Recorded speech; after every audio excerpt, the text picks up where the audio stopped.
Good morning and welcome to Mental Health Matters Office Hours with me, Dr Audrey Tang. My co-host is Judith Crosier and we always address all things workplace well-being. Now today's guest is very special. He's been on the show before. He's one of our resident experts. He is master planner and architect John Goldwyn.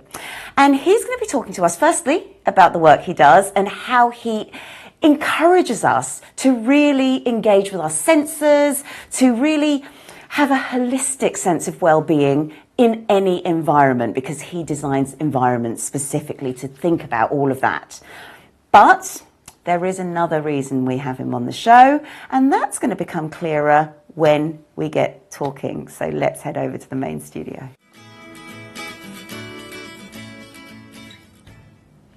Well, welcome to Mental Health Matters Office Hours, John. It's great to have you in the studio again. Thank you very much for having me, Audrey. It's very nice to be here. Well, we know you as our Nature Watch presenter, actually. You talk about the environment so much. Now, we are also going to be getting into something a little bit deeper. But for this first segment, let's talk about your work, because what you do is so inspiring and really, really good for us. So can you tell us about, I guess, your key drives as a master planner and landscape architect when it comes to our well-being? Sure. I think it's actually quite simple. I think you actually, Audrey, taught me a lot of what I try and I guess it was already there in my work, but I guess what I understand now and what you've helped me to understand about what I do is that really designing spaces and places is really very sensory. It's not about the way places look.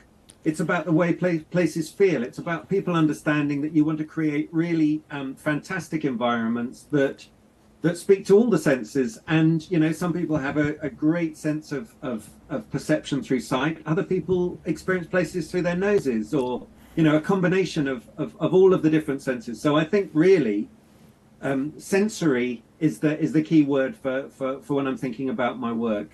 And I think that's beautiful. And actually, it's really good for us as well, because it's, again, through knowing you, when I did some work, I had the opportunity to do literally mindful walks barefoot along the beach. Ooh. But it was because you'd spoken so much about the sense of touch and all of those, that holistic sense of well-being. I was really able to get my clients there to focus on what it felt like, not just the smells, not just the sights. And that was so important. Why is that sensory design so good for us to get back in touch with all of those senses? I think because it brings you right back into the now. There's a lot of talk about mindfulness and, you know, experiencing what you feel right now. And I think so often that's inside people's heads. But if you're actually thinking, what am I thinking now? Name me a sound you can hear, or, you know, think about something that you can smell right now. I think it's actually very, very grounding, and it really pulls you into the present. And I think that's why it's so powerful, actually. Yes. Yeah, that makes a lot of sense. So the hotels that you design, they're a habitual part of the commuting life. How do you get people to really switch off and to relax?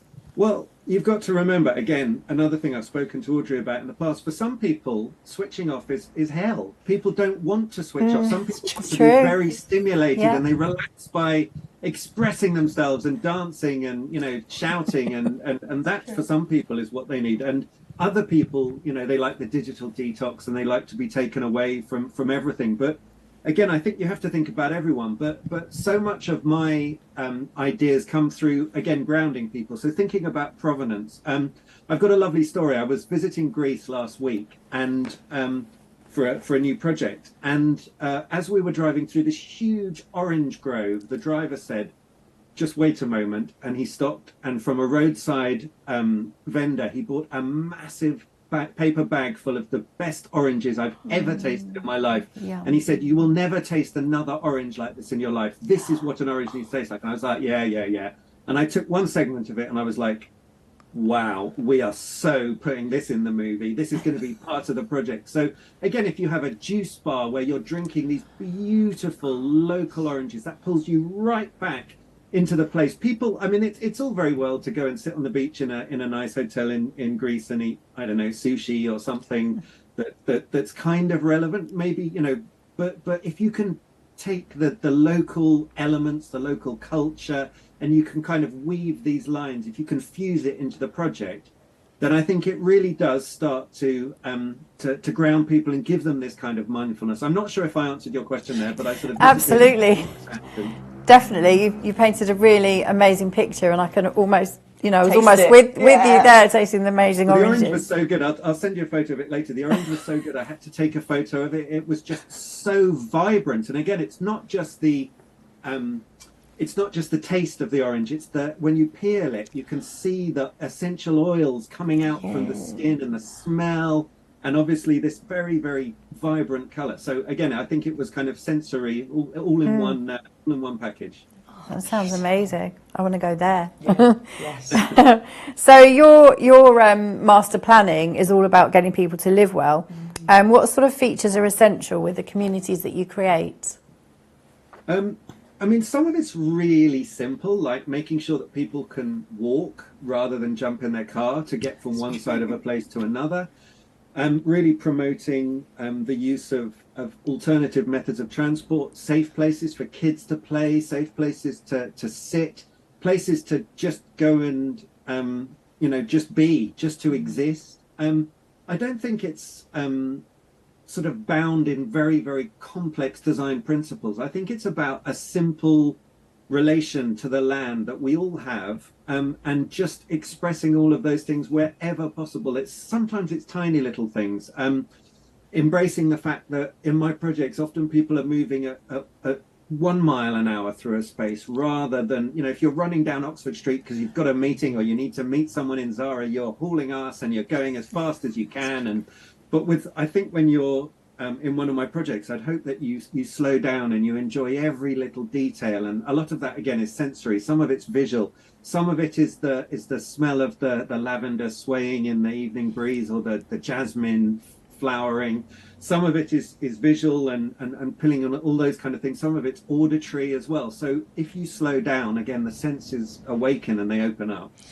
I mean, it's beautiful what you do. And you've really hit on something there, because it is things like the smell and having so many different elements that can actually bring you back to the present moment.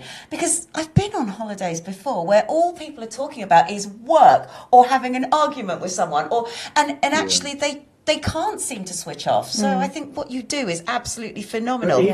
I think even more important than that, Audrey, is when you go somewhere and someone's holding up their phone just to Instagram every second. Here comes lunch, there was breakfast. Now, it's almost like, put that down. Yes. And that's very visual, isn't it? That's all very... If I can just get this image of the pool with the sea in the background, and there's some people playing beach volleyball down there, that's the perfect image. That's kind of missing the point, I think. It's very visual and very kind of consuming. It's so nice to just say, you know what, I'm just going to put the phone down and feel this through my toes for a bit. Or exactly, and not through your phone screen. Yeah. So essential. Oh gosh, I'm going to leave that thought for a while there. We're going to keep John with us, because he's going to be sharing a health experience which had a huge impact on him just after this.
Welcome back to Mental Health Matters Office Hours. We have John Goldwyn with us. He's a master planner and an architect, and he's just been talking to us about his incredible work, which is really all about, it's designing luxury, and it's really quite phenomenal. We will have shown you some of the work that he's done whilst he's been speaking, so please just take those images and just relish in them for a bit. But John, I wanted to talk about your work first and the things that you do, because really, one of the other important aspects of this show is not just what workplaces can do for our mental health, but sometimes when workers and employees have health problems, what a workplace can do to support us. We've talked about the term invisible illness before. And what people probably won't realise with you, John, is that in 2019 you had a stroke. And while you, in your own words, you said you're extremely lucky, you walked into the hospital, you walked back out again, you still have sensory issues down one side, and that's very significant, especially when you talk about the amazing work that you do. You have increased anxiety, you do fatigue more easily, but we can't necessarily tell that from talking to you. Do you mind sharing with us what happened and the conditions that you still experience, please? Sure, yeah, I'm happy to.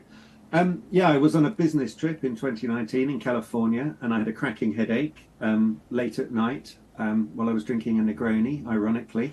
And I went back to bed thinking, I need to go and sleep this off. This is, a really nasty headache. And I took some painkillers. And then I thought, actually, no, this is really too serious to just leave. And I sort of spoke to myself and I said, I need to do something about this. So I called up my colleague who took me to hospital, and I spoke to him in the car as normal, walked into the hospital, and within about 5 or 10 minutes of being there, I was taken to the high dependency unit and checked into intensive care and told I'd had a brain hemorrhage. They confirmed this with a CT scan and an MRI scan, and then I spent the next few days in hospital recovering. And it was a big shock. I had a stroke. I had a thalamic bleed. Your thalamus is right in the middle of your brain, on your brain stem, and mine decided to have a little bleed. And subsequently, I went through some imaging tests, because obviously to have, as a relatively healthy 46-year-old, it's quite rare to have a stroke like that, particularly in that part of the brain. And so I had some imaging tests when I got back to the UK, which in itself was a whole drama I won't go into now, but it was a bit of a hassle.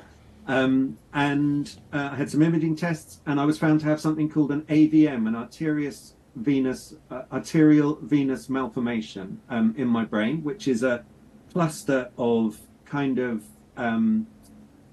capillaries that shouldn't be there. You can have an AVM anywhere in your body. You could have one, but often because of the complexity of the vessels in your brain, they appear in your brain. And it's not a tumor. It's a bunch of capillaries that grow that shouldn't be there, that feed your brain the wrong kind of blood. So instead of you feeding your brain with low pressure blood, you feed your brain with high pressure blood. Hence, they can bleed. So that's a rather long and protracted explanation. No, it's a good explanation. Yeah. No, that really is. And with that, even now, what do you still experience with sensory or emotional or mental? Well, the stroke was on the right-hand side of my brain. So on my left-hand side, I have some sensory issues. So I have what they call dysesthesia, which is where you feel tingly or pins and needles or pain. If you watch the telly and you got your legs crossed and then you uncross your legs, sometimes you feel like a sort of tingly feeling. So it's something like that. It's not there all the time. It comes and goes. It's worse if I'm tired. But yeah, that's really my main residual condition from my stroke. And of course, the thing is, and even in 2019, and I'm going to use the air quotes, you don't look sick, and that's a real issue, because I think, didn't you have these issues with even trying to get extra support from the NHS and various things? You weren't sick enough. Yeah, I tried to refer myself for neurophysiotherapy to try and deal with the dysesthesia, and I tried to find someone to talk to about it, because it was obviously quite an upheaval, and you don't really want to be your family with these kind of things. I have an amazing wife and 2 beautiful children that I didn't really want to hassle with the sort of what I was kind of going through. It's quite a lot to go through. It's quite a lot to carry. It's huge. And I tried to get some neurophysio and was told, yes, that I wasn't sick enough. Oh my gosh. And it was extremely difficult. So luckily, I'm in a position, I guess, financially, where I was able to find other people who I could use on this kind of recovery, for example, acupuncture, aromatherapy, massage, these kinds of things that are very tactile really help with my feeling. But yeah, no, it was very strange. And I totally understand that the NHS has limited resources. And I also understand that, you know, there's a big queue. There's a lot of people with some very, very big conditions out there. And obviously this was all happening just at the time that COVID was kicking in as well. So it's, yeah, it's been an interesting journey. I don't feel any less adulation for the NHS as a result of it. I think it's an amazing body, and actually what they've done for me subsequently has been incredible. But I think it is very difficult when you feel something and there's not someone there, you know, who can kind of see it, and so you can't. I think something has to be seen to be treated. And I guess I walk around the streets now and I think, gosh, how many people like me are carrying this stuff? How many people are dealing with this? There must be so many people that are dealing with stuff. And it's not only physical illness like me, it's people who've got maybe one of your family's sick and it's stressing you out, or maybe, you know, it's something at work, maybe it's mental health issues. But I think, you know, everyone's got something and you just often don't see it.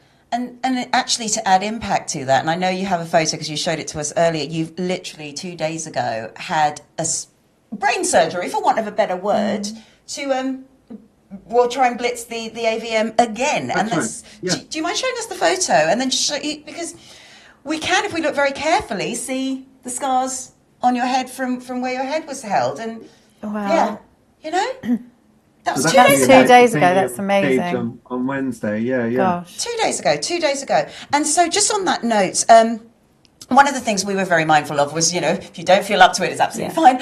When you went back to work, and this was at the time you were working for a different company, I know you're a freelance now and you can better manage time and needs, but they were very supportive in the take time off, but almost when you're back, and that's it. You know, you've come back to work, shown your face again, you must be firing on all cylinders. Do you think that's a common thing? I actually, to be fair, remember it was COVID, so I went from being someone that used to travel long haul once a month, short haul twice a month, down to not being able to travel. It was the best possible time. I felt like I was able to go back to the bat cave and recover, and my company, they had no choice, actually. I mean, we were all stuck. So I think, to be fair, it was just the time and the place. And, you know, I was very lucky in the time. I feel lucky I had a stroke in many, many ways. And probably now is not the time to talk about that. But I do feel that I was lucky with the timing, because COVID allowed me to go back to the bat cave and, you know, recover and get my strength back up again.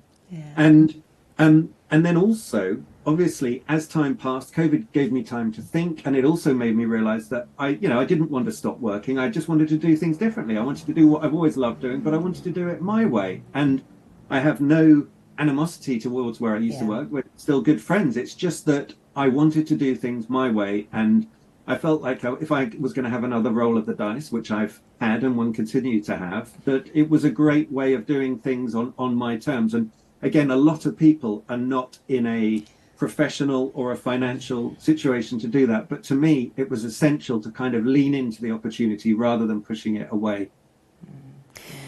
So going back to work then, obviously after COVID, you know, everyone started to go back to work, and then you didn't work for your company anymore. You're doing it your own way, as you've said.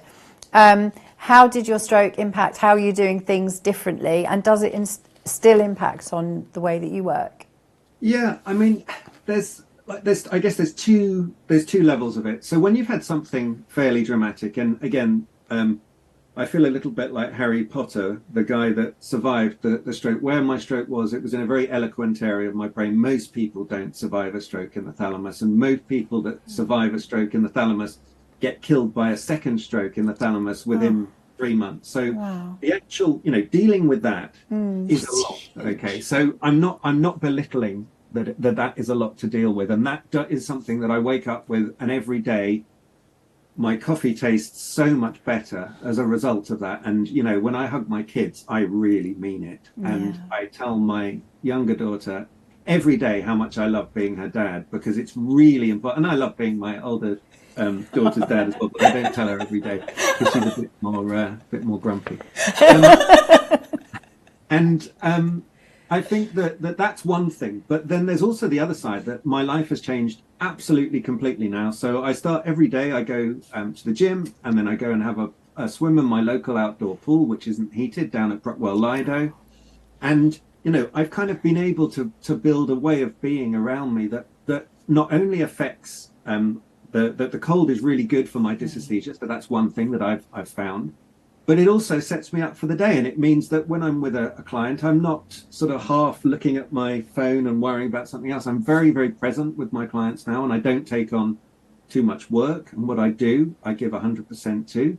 And I don't lie to clients and say that I haven't had health issues. I don't, you know, say I tell people the truth. I think it's much better to be straightforward and honest. And you know, the truth is as well, we all have something. If they scanned any one of our bodies, they'll always find something, because there is no normal, right? Yes, so that's true. You have to also be realistic about the fact that we're all carrying stuff. And, you know, some people carry more than others, and some people carry a lot more than me, to be honest.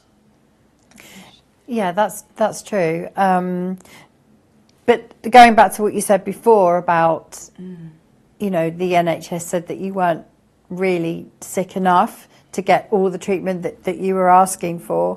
I mean, what you went through was life-threatening, so that just seems very strange. I was looking, yes, it's true, but I was looking for something to make me feel better. I wasn't looking for something to save my life they wouldn't give me. There was never any suggestion that they wouldn't give me a life-saving treatment. It was that they looked at me and they said, you can walk, you can remember, you can speak, you can eat, you don't need help going up and down the stairs.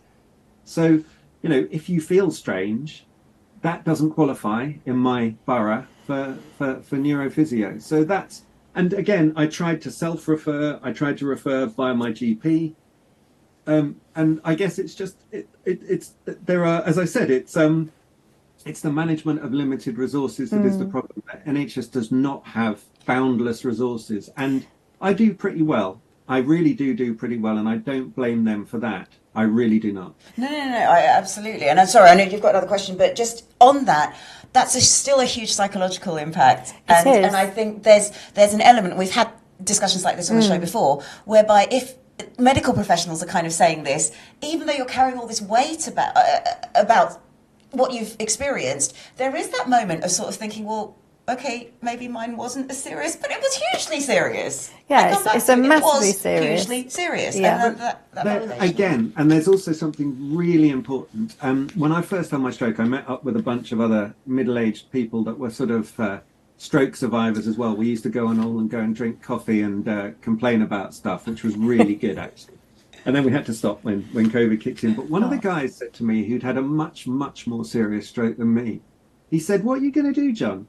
You know, now that this has happened, you're just going to sit at home and wait to die? Because I'm certainly not, you know. And you can get into that mindset where you think, you know, wow, something's really serious has happened. I need to coat myself with cotton wool. I need to just, you know, go and hide, draw the curtains. And I think it's really important that you don't just sit at home and to die, because a lot of living is what's happening now. And the more that you're worrying about what may or may not happen, and to be honest, we live with all sorts of existential threats on a daily basis. Not only our own health, there's plenty of stuff we can't control that's really quite frightening. But again, what are you going to do? Sit at home and worry about stuff you can't control? I think if you can control it, then do everything you can to live well and to feel good. But there's also, at a certain level, stuff that you just can't do anything about, and you just need to seize the day. Exactly. And I suppose the swimming and the gym that you're doing is you're seizing you're taking responsibility for your own well-being right there, aren't you? You're doing what you can. I've done more marathon swimming since my stroke than I did before it. Wow. So, you know, I do nice long swims. I try and get out there and do whatever I can. I don't push myself stupidly. I'm not in some sort of strange denial mode where, you know, I haven't suddenly started doing base jumping or, you know, something like that. But I certainly try and embrace life as much as I can in a sort of reasonable way. Yeah, which is great. Beautiful. John is staying with us, and we'll be back just after this. Hey Hi there, I'm Dawn Livingston, your host on the Transcend and Succeed show. Join me Fridays at 2 p.m. Central for limitless inspiration and ways to help you transcend your limitations. Tune into the Achieve TV network and the Voyage to Vitality channel. Transcend and Succeed show, right here on A360 TV.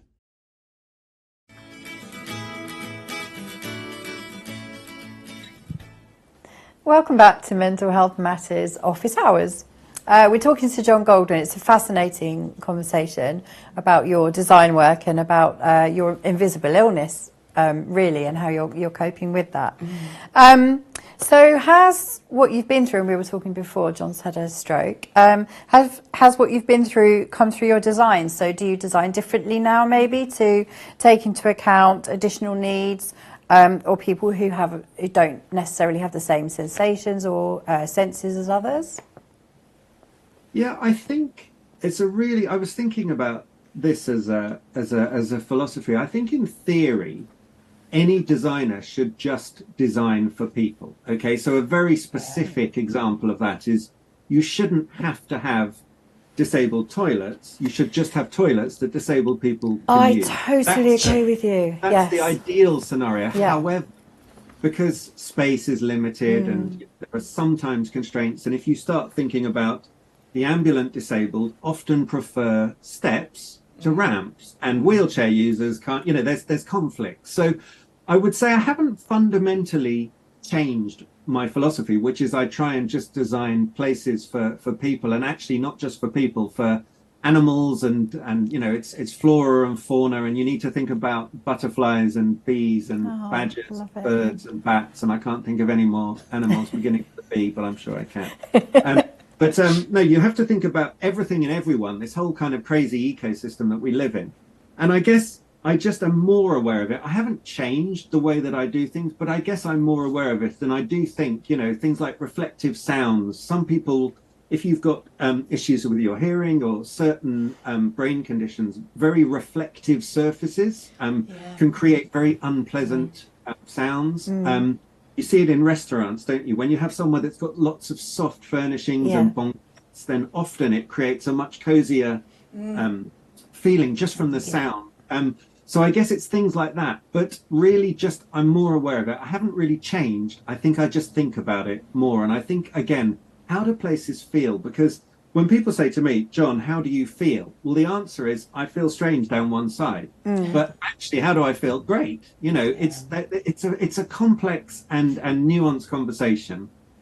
Yeah, it's a really interesting conversation as well. Very So. much so. Talk about that for ages. So the world is as big as you make it. How easy do you think it would have been for you to become overly cautious after your stroke and make your world a bit smaller? I think it would have been very easy. I think it would have been very easy to have sort of retracted. But I also think, and I think it's important, that we all have a limited time here, and it's important to make the best of it, whatever that might be. And personally, for me, it's been spending more time at home, less time on the road, and it's not been doing different work. I guess I still do the same job. I think I do it better now, and I think I do it with more presence. But I also work less. I work less hours, and there's certain things I will not do now. There's certain geographies I just can't be bothered to work in. It's just too much hassle. So I pick my projects a lot more carefully. I pick my clients a lot more carefully. I'm really lucky that I was doing my job for 20 years before my stroke. I knew what I was doing. I wasn't on the rise. It's far more difficult if you're still trying to establish what you're doing and who you are and all of that kind of stuff. And I think I'd sorted out quite a lot of that already. A lot of it thanks to talking to Audrey in the past when she was mentoring me when I was in my sort of business mode. I had some really interesting discussions about actually what I was trying to achieve. And so I think a lot of things were in position from that. And then now it's just a case of almost like distilling stuff and doing things more simply. I kind of, I see it really that I know what I have to do. I think that often it's fairly clear what I have to do. And then I can add some interesting things around the edge of what I'm doing. In each project, I try and add a little bit of interest. Maybe in one project the interest is over here, and in another project the interest is over there. So I think it's just a way of doing things slightly different. It would have been very easy to retract and sit behind the curtain and, you know, sit at home and wait to die drinking Lucozade or something like that. You know, I can imagine. You know, I don't know what you do, but I guess you've just got to get on with it, really, haven't you? And there is no alternative to getting on with it, because it doesn't help if you don't. No, I agree, and I think that's really positive.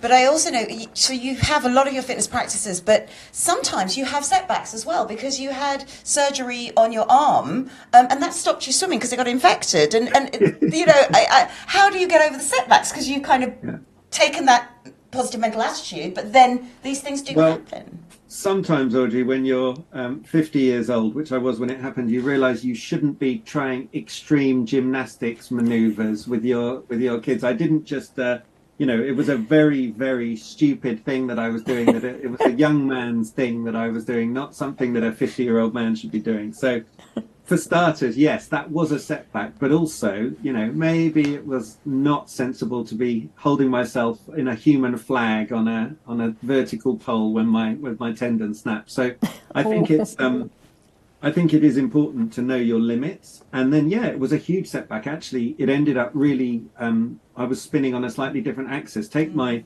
cold water swimming and my daily trip down to the gym and the community, all the people I chat to in the sauna, and, you know, all of the fun stuff after the swimming, take that away and it's gone. Yeah, the people I can't go and have a cup of coffee with, and it did make me feel very, very strange. Yeah, it was an anxiety that I wasn't expecting, and it was nothing to do with my stroke. It was to do with moving, you know, the sort of routine that I developed as a result of having the stroke suddenly was very, very impactful. Exactly. And sort of on that note, what would you say to people, maybe your top tips, when they're trying to keep calm and carry on and maybe try and process and all of those things at the same time? How do you get them to just take a step back maybe and stop and think about themselves in the same way as you think about all of the effort you put into being present when we're in your environments? How do you get people to sort of get it? Firstly, keeping calm and carrying on is, you know, it's easy to say, but maybe it's actually good to let yourself feel stuff first, to actually let yourself feel out of control or sad or happy or to cry or to whatever you need to do. It's okay to feel something. And then I think that helps you to process things. And what I do personally is I process things in manageable pieces. I don't try and process it all at once. I try and process, okay, so take my brain surgery the day before yesterday. I had to get through that, and then once I get through with that, I can get on with the rest of things, and then, you know, I can get on with the rest of my February, and then I can get on with the rest of my quarter, and then I can get on with the rest of the year. So I think that processing is something that I personally, and it won't be the same for everyone, but I like to process things in manageable chunks. Yes. And then I think it's a case of like finding, you know, it's if you feel panicky, maybe it's okay. Maybe it's okay to let feelings wash over you. I mean, your body is doing it for a reason, and we often, you know, take medication, or people grab a drink or whatever they need to do to relax, to dumb down, to numb the feelings. But I think it's actually really important to feel stuff, and I think it's important to have people that you feel comfortable to talk to about these things. And it's obviously, I've said it earlier, it's not your family, because you don't want to weigh down on them, but you need to find people that you can relate to. And somehow I think the processing is the key to actually just staying on track and not coming off track. And if you come off track, then, you know, what are you going to do? Okay. It's better to feel things than to suppress them. And I think if you squeeze a tight lid onto feelings, then they tend to sort of overboil, don't they? Yeah, they'll come out somewhere else. That's what will happen. That's true. And then just a last one from me is what's your secret to being authentic with yourself whilst remaining professional at the same time? Well, I've never really had a professional persona that's particularly different to my personal persona. I'm extremely passionate about what I do. I'm very lucky to do a very fun, exciting, creative job. So it's not like I have to go in and, you know, be a barrister or something very serious, or a brain surgeon, or, you know, I don't work for NASA, or I'm not trying to put people on Mars. It's actually really fun. And I think that clients feed from my enthusiasm as much as they do from the ideas that I'm presenting them.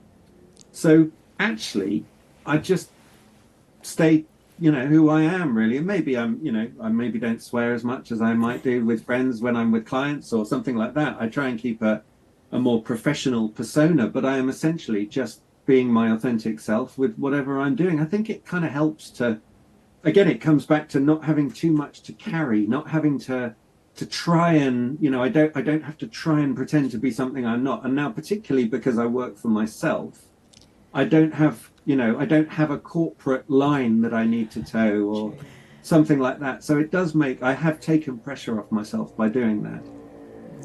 Oh, fantastic. And so where can we find out more about you and see your amazing work? StudioWild15.com. Brilliant. Thank you. We'll put that in the show notes. Amazing. Always a pleasure to chat with you, John. You join us on the show again, and thank you so, so much. Very happy to be here. Thank you very much. Thank you.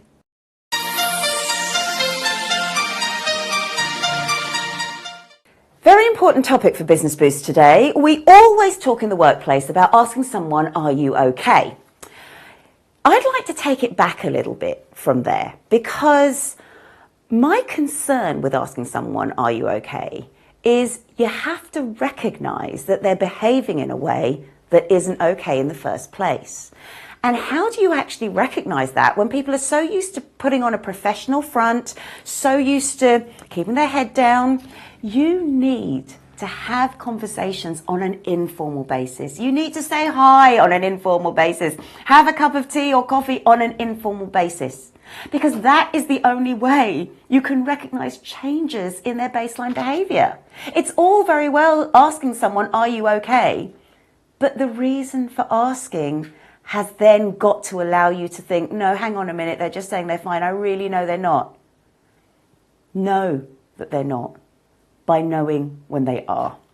So this week, really try and connect better with your colleagues by simply having an informal conversation. That's the last part of the show again. It's one of the most fun parts. Yeah. But such an uplifting show. Really, really uplifting. He was an amazing guest, amazing speaker. So and positive. Very positive and really inspiring. Absolutely. Love that. I mean, there's so much to take from that. Yes. And I really think there is that importance of recognising when you have a setback, sometimes the setback isn't the physical thing. It's actually when it takes away your community, or it takes away all of the things that you were doing to make yourself feel better.